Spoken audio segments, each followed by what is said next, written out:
Yeah, you're thinking probably what I'm thinking right now. That color, really, that color.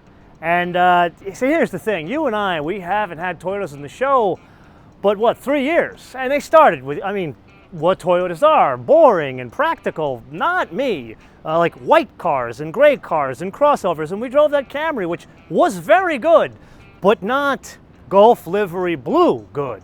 So you and I, we're gonna do a tech review today, but I don't know what's going on here, why they feel this color is on this car. It looks cool, but why is it here? That is the theme of our tech review today of the 2000, and I think it's a 19, Corolla hatchback. It's no longer an IM. Technically, we've never driven a Corolla before on the show together, technically. It was a Scion when we drove it.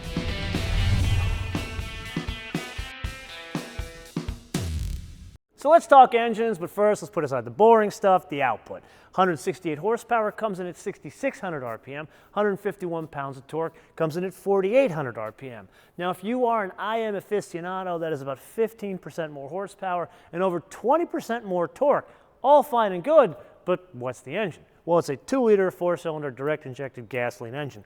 Notice what I didn't say, turbocharger, because the trend nowadays is to have a smaller block and then slap a turbocharger onto it, kind of like Volkswagen and Hyundai Kia does, 1.4 and 1.6 respectively. Yeah, on the Lexus side of things, there is a Turbo 4 that goes in the IS200 and the NX200T, but on the Toyota side of things, they go with a bigger block, and then they do something really fancy where they go from an Otto cycle to an Atkinson cycle back to an Otto cycle to improve the efficiency. So, super flash, right?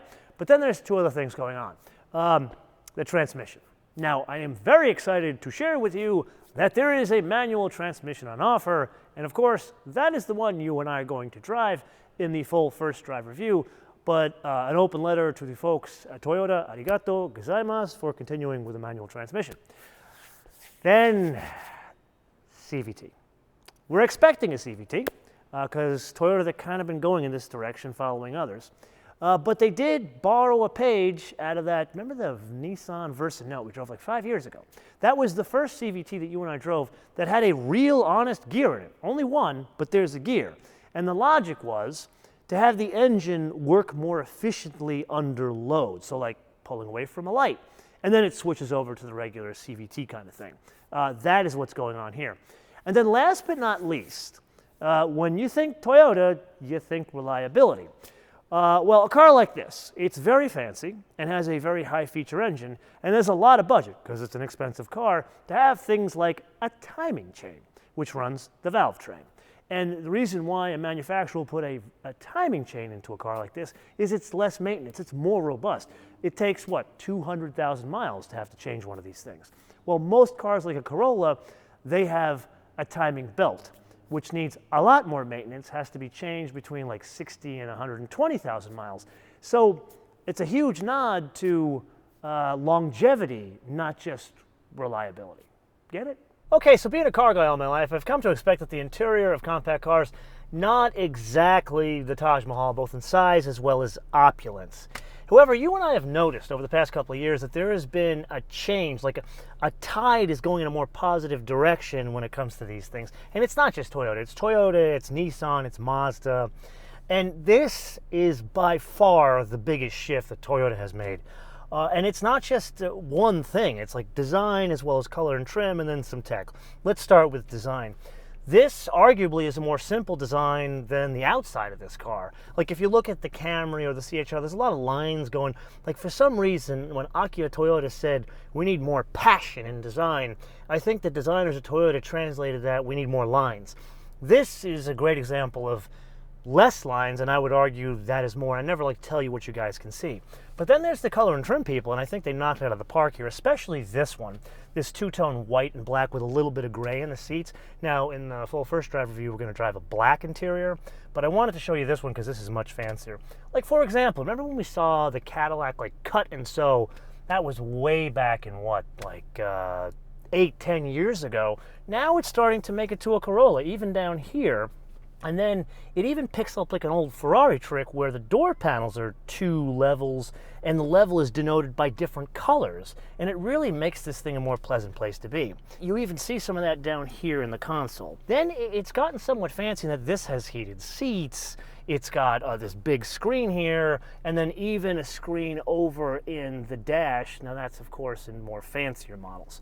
Now the thing that you and I really need to point out is what you don't know is I piss and moan about all the tech, especially Apple CarPlay and Android Auto, that kind of stuff, on these trips or when I go and talk with the engineers or the UX designers. And usually they listen. And here's proof that they're listening. This, an Apple iPhone. This, a USB port. So let's plug that in, put this down here, and give it a second. And then look what happens. Apple CarPlay in a Toyota. So I'd like to say that this is because of me being a pest. So if I'm reading the tea leaves correctly, this would absolutely compete with like a Civic, an Elantra GT or an Elantra GT Sport, and definitely a Volkswagen Golf. So what makes up the driving dynamics? Up front is a McPherson strut, no surprise there. In the back, a multi-link unit, definitely a surprise there. And then in the front and the back, both have their own stabilizer bar. Then the brakes, 11.5-inch diameter rotor in the front, 10.5-inch diameter rotor in the back. The wheels, the most basic car is a 16-inch wheel, but the car you and I are going to drive is an 18-inch wheel.